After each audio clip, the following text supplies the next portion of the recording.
Okay.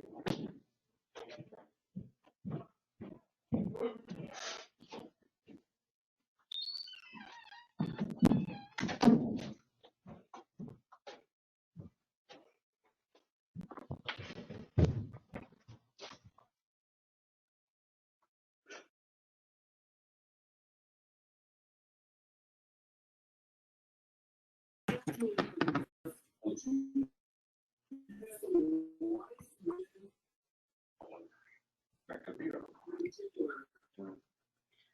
Maybe.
So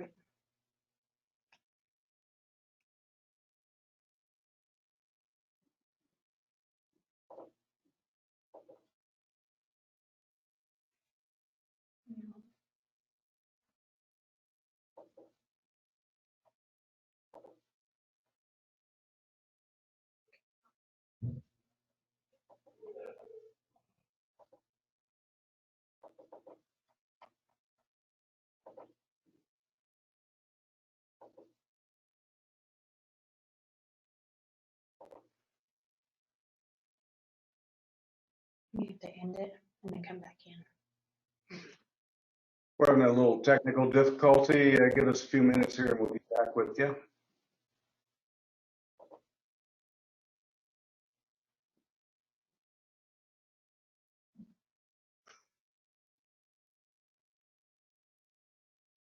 We'll keep this up in a minute.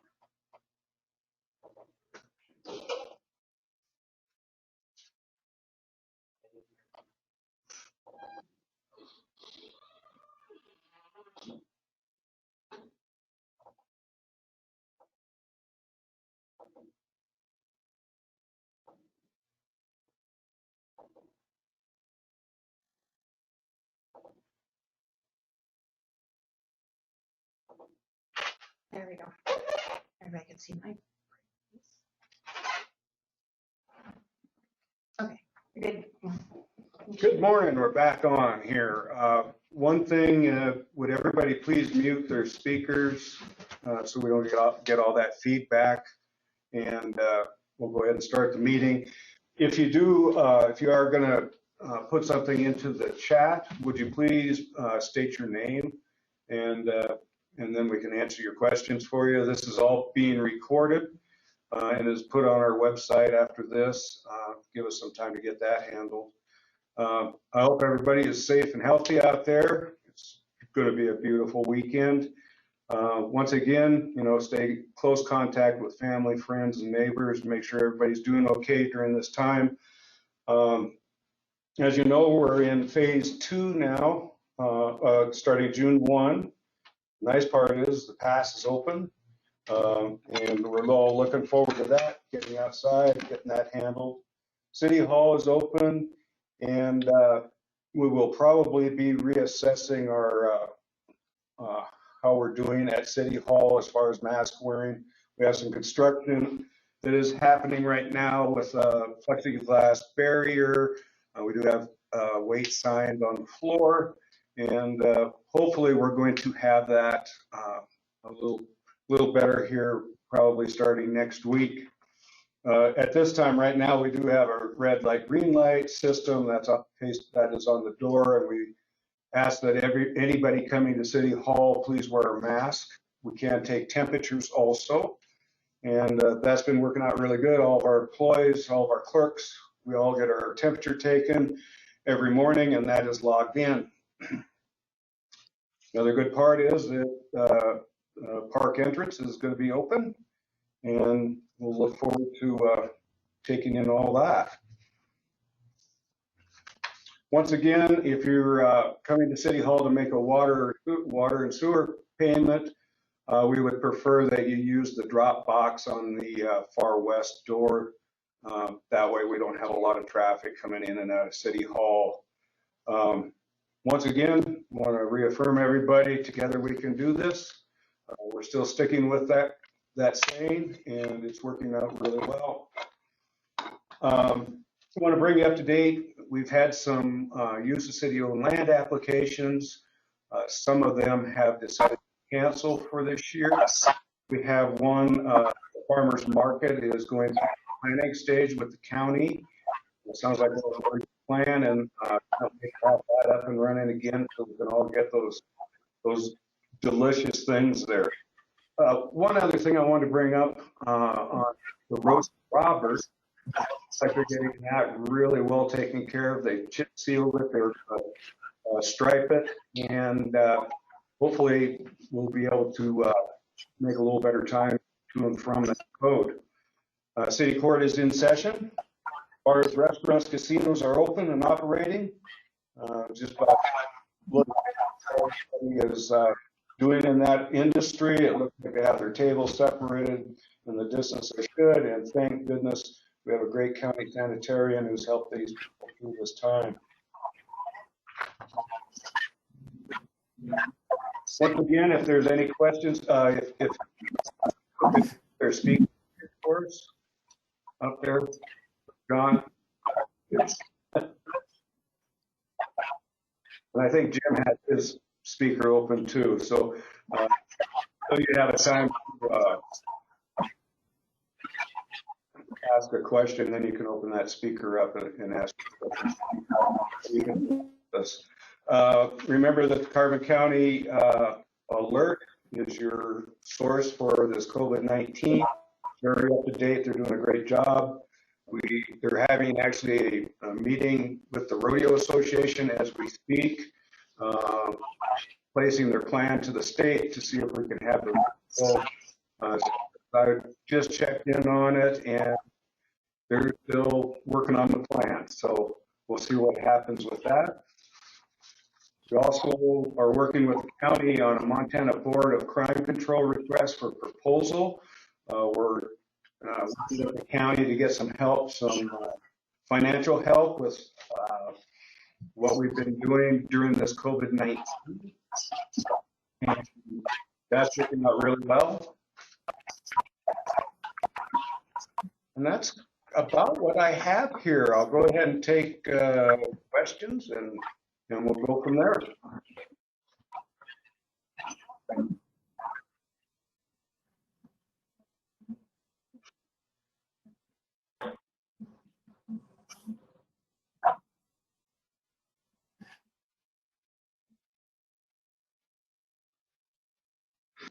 You getting anything over there? Mary just asked if we could have Jim, Polly, I don't know who, LC, and John to mute unless speaking. Evidently they're having trouble, so if you would mute your speaker so we don't get all this feedback.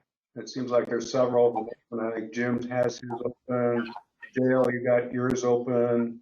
Polly has hers open. John, if you could just mute those for us, then we'll get a little bit better here. So I would love to start asking some questions if that's all right. You bet, Joe. Yes. So first of all, I want to thank you for your interview last night and for working with the media.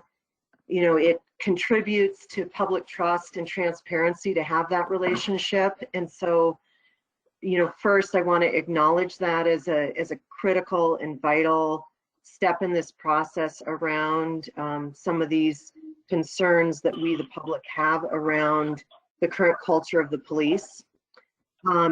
So I want to open by that, Bill, and thank you for that. Thank you. And then, it's very clear that you're having to walk a very fine line around the legality of how to proceed in balancing between First Amendment rights and what it means to be a public servant and the policies that are within the police manual that are very specific about what that entails. And I think that several of us have been in conversation, as you know, about this and really are committed to an opportunity to build public trust, understanding that public trust is reciprocal and that we all have a part to play, that it's both a role of informed citizens to contribute to trust as well as that of our public servants. And that while there is caution and understandable about how to proceed legally when the public experiences what feels like a violation, there's a larger culture shift that I think is more nuanced and is also really wanting to be addressed through this. And I wanted to hear from you personally, because I think that your leadership is really vital in this moment, that Red Lodge has suffered for a long time with an erosion of public trust in terms of its relationship with its police force. And I think many of us are participating in this moment with the hopes that together we can really put money in the bank towards building a new caliber of transparency, accountability, and excellence with our relationship with the police force, as well as building a higher caliber of public trust. And so I wanted to hear from you, because I think that your leadership will be most pivotal, even more so than the chief and one of the officers that is also involved with this, of what your commitment is towards that public trust, and how, if you started to think through actions of what you need from the public to help build public trust, to do a deeper assessment of perhaps larger systemic issues that this may be indicative of, and both what you need from us, but what your commitment is towards that culture shift. I want to let you know that I take this very serious, and this is something that we really need to, as you say, move forward on. And we are going to. The investigation will start next week.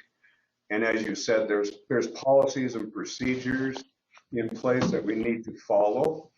We've had some very good input from MMIA, which is our insurance carrier. They have a lady that's very good in HR.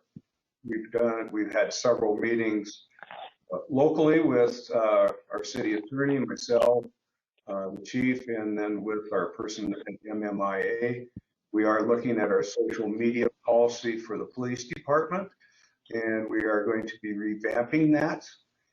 And with their help, they're very good at that. They any policies pertaining to employees, all of that goes through MMIA for their approval, which always helps to have a second set of eyes that's not at City Hall. So we are reaching out to people to get the right information. We will be revising that policy to address some of the issues that aren't addressed in that. And that's really my main focus right now. I do realize that everybody's looking for answers and quick answers. But what we are going to do is we're going to go through this procedure, this investigation. We're going to do it right, and we're going to do it legally. Mary, who is investigating? I'm not releasing that name. Just as a follow-up, Bill, could you, as you probably know, I think that from the public standpoint, there's a tendency to feel like when similar issues have come forward, that the investigation has either been not timely, not impartial, not with transparency, not with enough public input. I mean, the list of complaints, whether valid or not, are there. And I'm just curious how, you know, especially with the police officer, you know, not being on suspension during the investigation, where do we look for evidence that this, you know, we can hear in the tone of your voice the seriousness and your sincerity in it, and how do we move that tone into seeing evidence of action? And I think, again, it goes back to that, you know, just deep commitment to wanting to build public trust, particularly when I think there's going to be limitations of what can happen legally. And so some of it is more nuanced and more about relationship building in some ways, and culture shift. I will say that in my 2.5 years, any employee issues that we have had, that we have handled them very quickly. The investigation has gone good, and we've done it all legally, and we have not had any repercussions from any of those people that we did it wrong. And my reassurance to you is that we are going to do it right. As far as the time amount, that I to all of you, to, if you are getting to the point where it's like we haven't heard anything, or you haven't heard anything from me, feel free to get a hold of me. I am very accessible. I'll give you what information I can that I can release, and that's my best way of going forward. As you know, this pretty much consumed the last 5 days, and as you know, I haven't jumped to any conclusions. And like I say, we have the right people working on this, and we're not afraid to reach out.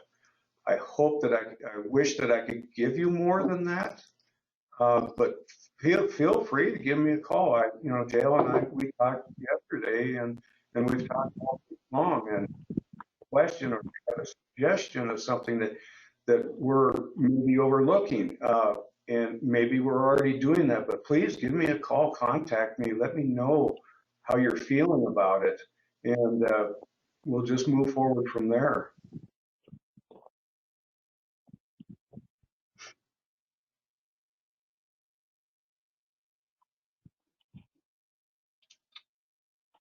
If I may chime in here, is my mic working? Yes, very good. Okay. I really appreciate your taking this very seriously, and I appreciate your work on this.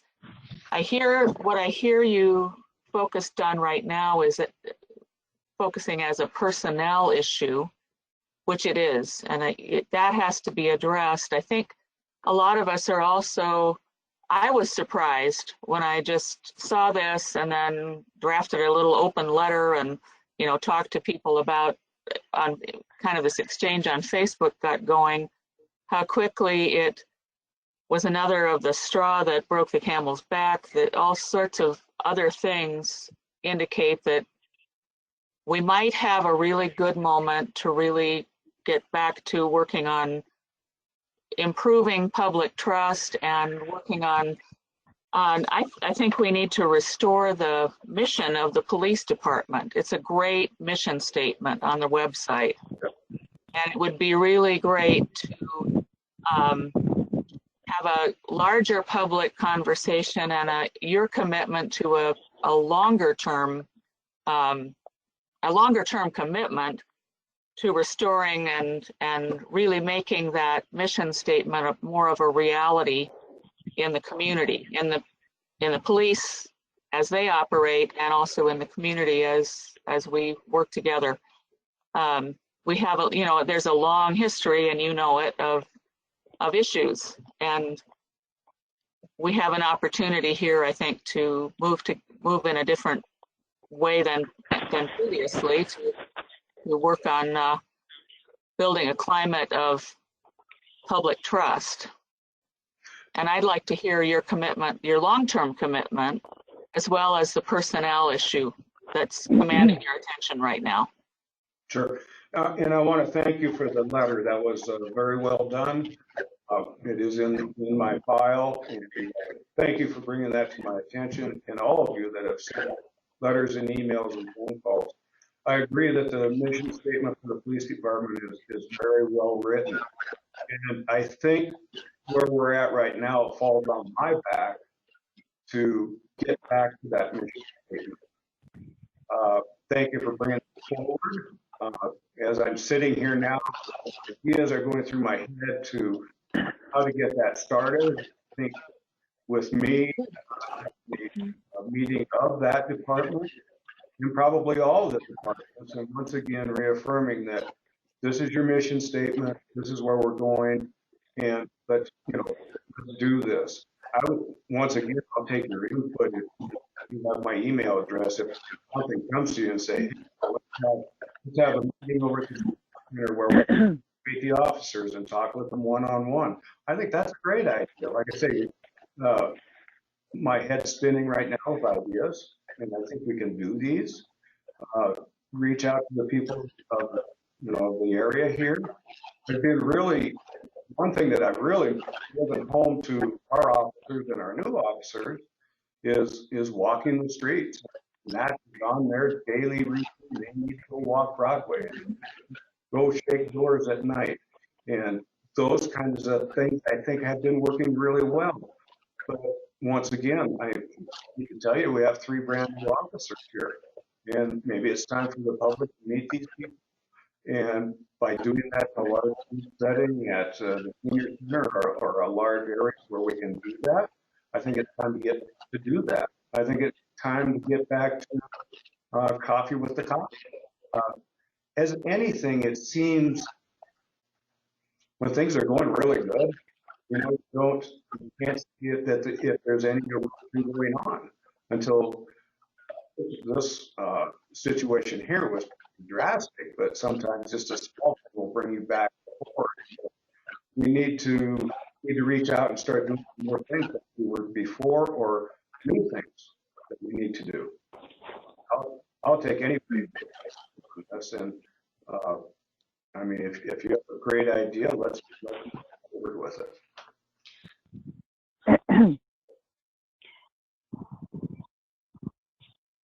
Rich, why don't we have a police? I think that would benefit all involved. I hope you heard that. Rich asked why we don't have a police oversight committee.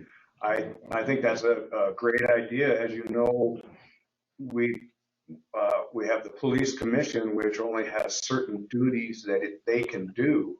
I was hoping that if there was a problem, people would come to me, but I would definitely look at setting up a committee to not really oversight, but to a committee that people could go to that weren't police department or policemen, where they could voice their opinion or their problem, and it could be addressed through that way. I think that's a great idea. We're doing the same thing with the resort tax. We're actually setting up a little separate committee to kind of work with the shop owners and the restaurants. And this committee, police committee, would do some of those same things. It wouldn't have a lot of teeth, but it would be a buffer between, the people of Red Lodge and the police department and myself. I hope that explains. I'll definitely look at that. And I'm not a person that really, I'll check with other cities and towns and see what they have in place, and we'll copy that. If they're doing that same thing, we don't have to reinvent anything. We can go and reach out to these other cities and towns. We have a mayor listserv. Get on there, and it goes to all the mayors of Montana. Just ask the question, hey, what are you guys doing about it? I'll be more than happy to do that. Okay, Jen Battles asked, what steps are you taking to ensure the investigation is impartial? I am overseeing the investigation. That's how it will be kept impartial. Hope said, in the issue of transparency, why are you not announcing who is doing the investigation? Mainly because I don't want whoever's doing the investigation to be influenced by anybody, anything else. This person needs to have full run of policy procedures, and he needs to be out there and be able to do his job. Jeremy said, are you willing to publicly acknowledge the problem that needs to be addressed independent of legality? Well, yeah, but it needs to be addressed. But we are going to do it right, as I said before. I think a lot of people can sit out there and think about that maybe this isn't the proper way to do it or anything else, but I think according to the way that we have our policies, procedures, and what we've done before, that we are going about this the right way, and we will get it taken care of.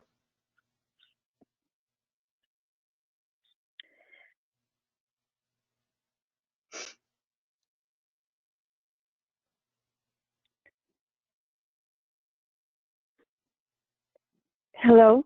Yes.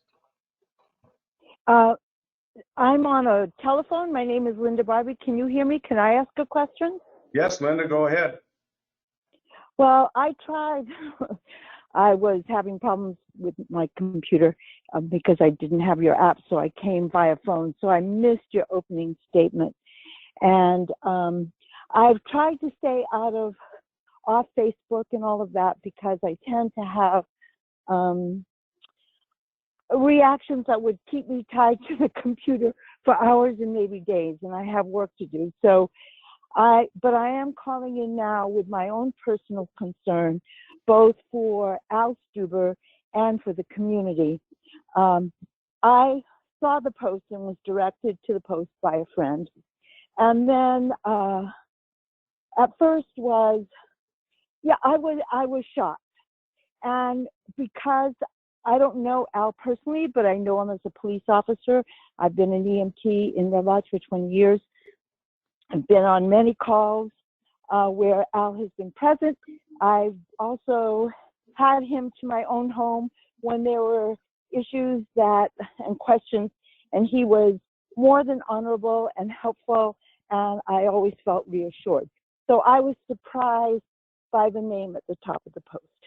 But on the other hand, considering Red Lodge is part of this whole country and part of this entire planet right now, and what's going on, as we can hear in the news, and the violence that is occurring around us, and it has even happened here, and that the issue, what came to me immediately after my kind of surprise was that this is a safety issue for the community. I've known Al from experience working with him, not personally, and my first thought was, oh my goodness, has he been under duress? Does he have family issues? Does he have people with COVID sick? Is there a stressor on him that would make him post something that could be taken as a threat to the community? Think of being a Democrat, which I call myself, I don't try not to label myself, belong to no party. I would rather consider myself a radical of sorts, not violent. But the thought, if I wanted to put up a sign as a Democrat in this community now, after something like was posted, how would I be perceived by this particular person if he is not his whole self right now? If he is under stress, even working as a police officer now, if you have to stop people, you're exposed to COVID. I mean, just being an officer in these times could be a very stressful thing. So I feel like, as a community person who might want to put up a sign that would indicate that maybe I'm a Democrat and that somebody might perceive as being someone who wants to overthrow Donald Trump, would I be in danger from a person who thinks that folks like that should be arrested? He also, as an officer, carries a weapon. I don't have a weapon other than my own voice and my own strength as an old woman, what I've got left. And I see it as a community threat, as a community feeling not sure of itself in this political climate that we have as part of the United States, not sure of this person, if I had never experienced him, his mental health and well-being at this time, that he might be stressed in a way that he would do something out of the ordinary. I feel like the officer deserves a fair and just investigation, but I think he should be personally feel like administrative leave where he is still paid. Maybe he's working in the office, maybe whatever accommodations you can make so that he doesn't lose his job, or just maybe that he has some time off, but that he is evaluated by whomever, and I wouldn't know who that would be and who the city would choose, to make sure that he is okay and capable of doing his job without prejudice and feelings of aggression that might inspire him to do something that he wouldn't normally do. It makes me nervous. I've been in Red Lodge 27 years, and that's not a whole long time, but my kids have been raised here, and there have been issues with the police in the past, but I've also been on, and I think those have improved greatly, and I don't ever feel worried about being stopped by the police. I always feel safe when I'm on a call where they are present, and they've all been quite honorable in spite of some horrible things that, have happened here. But what I fear for is somebody's own mental health and then actions that can come from them being off balance at a time when they may have personal stresses, emotional stresses that are affecting their ability to perform their job. That's my concern, is the safety of the community first, and also we want to live fearlessly in this time where, everything's in turmoil. So we want to feel at ease in our community to express our opinions and not feel endangered by someone who might not be at ease at this time. So that's my stick. Thank you, Linda. And I believe you expressed the concerns of a lot of other people that feel exactly the same way. Part of that investigation we'll see if there is a problem that needs to be addressed with a mental well-being. You had so much stuff in there. I'm trying to remember it all. I should have started writing it down. I will reassure you that during that investigation, these things will be looked at. I want to let everybody know out there that we have more than just one officer here. The officers are good. They're well trained. They go to training as it needs to be. There's policy training that we have just started to implement, where they have to do so much policy training per shift. They actually have to go through that, all logged into. We're really trying to do the best we can with everything. We're getting some great ideas. We're moving forward, policy and procedural wise, and like I say, Linda, your concern is the same as what I've received also. I know where you're at. I know the climate, the way that it is right now with what's going on in other places in the country. I want to reassure you that our police department is not going to single you out because of the way that you you feel, your color, race, creed, political, I mean, religious, they are not going to do that. If they do that, you tell me, because they're going to be gone. So, You know, Mayor, that's already happened. I left a message with you. Chief Wells called me back, so he initiated the phone call. I started by setting a context of why I had left a message, which was, you know, it was particularly upsetting because of police brutality. He started attacking me. He's used intimidation tactics that are classic. He spoke over me. He interrupted. I asked him if he would listen. His response was, "You need to listen to me." When I asked if he wanted to get into, he defended his officer.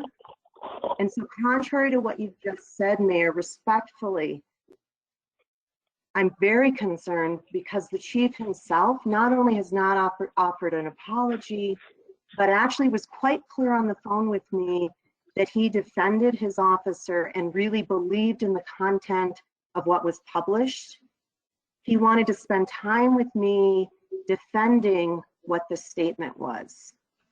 When he said, "You haven't even asked me what repercussions have been taken." I said, "Wonderful, tell me."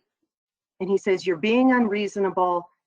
If you want to have this conversation, you can come down and have it in person," which frankly felt like we can take this out back.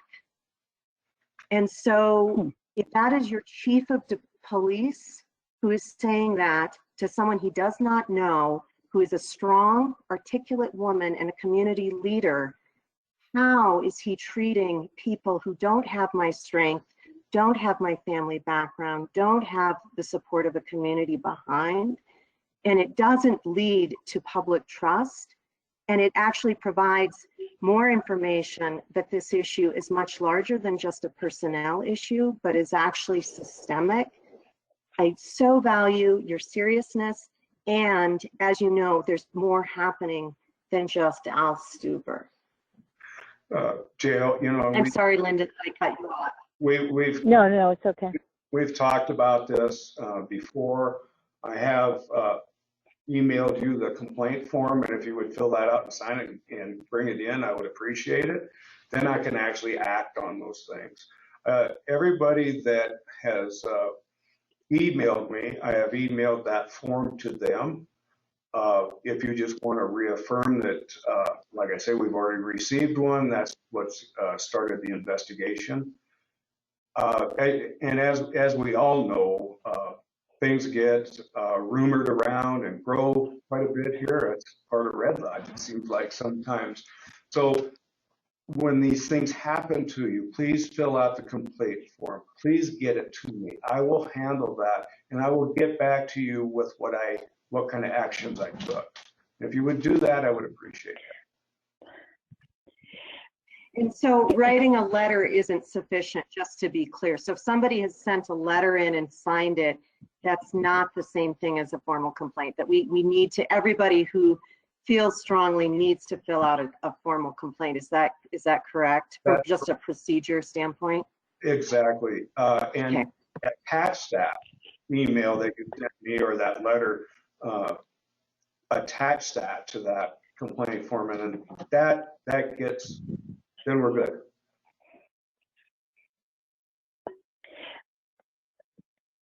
This is Linda Barbie again, and I'd like to go back to my original point. And I understand that, you know, the investigation has to go on, and as Jael has stated, it should go deeper and wider because of other issues that I've not heard about to this time, at this point. But I do feel that while you investigate, you still possibly have someone who is not 100% right now. So why not give that person paid leave while that is determined? I think it would make the community feel better and more comfortable. And I think it might even take the pressure off the officer himself.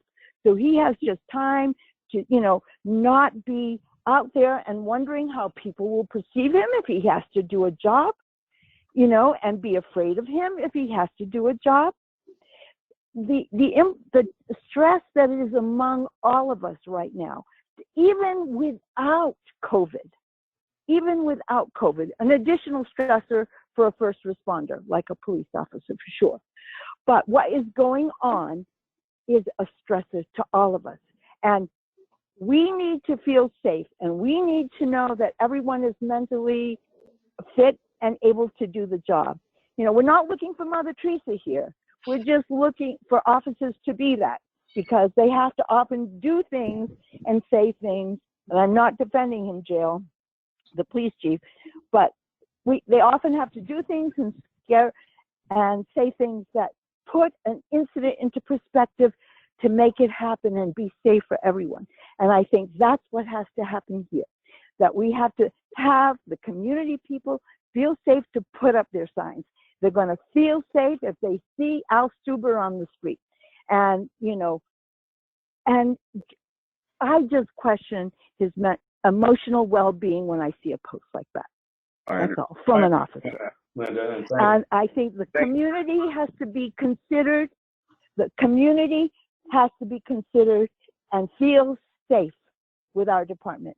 Like I said, my 27 years, there have been times we have a history, but for the most part, I would work with anyone, including Al, and feel safe, including Al. But after that post, I'm not sure about Al's well-being. And I think that has to be considered, as well as the communities need to feel safe with their officers. So let's kind of, and thank you, Linda, and that will all be addressed. I guarantee you. Like I say, we are working with people. We're working with our insurance company. We're not just winging this. We're going by the policies and procedures. I would really like to wrap this up. So a couple more comments, and we'll go ahead and wrap this up. There's been a lot of comments in the chat, but I think if you address them later, because it's going to take forever to Okay. address them. Lonnie was just telling me there's a lot of questions on the chat. I will get those and respond to those people, and we'll move forward that way. Thank you. Thank you. I want to thank everybody for being in on this. I think we've got a lot of things out in the open. Like I say, Ellie, you got me thinking on a lot of things that we can do to promote the police department. That way, that we will. Thank you, everybody.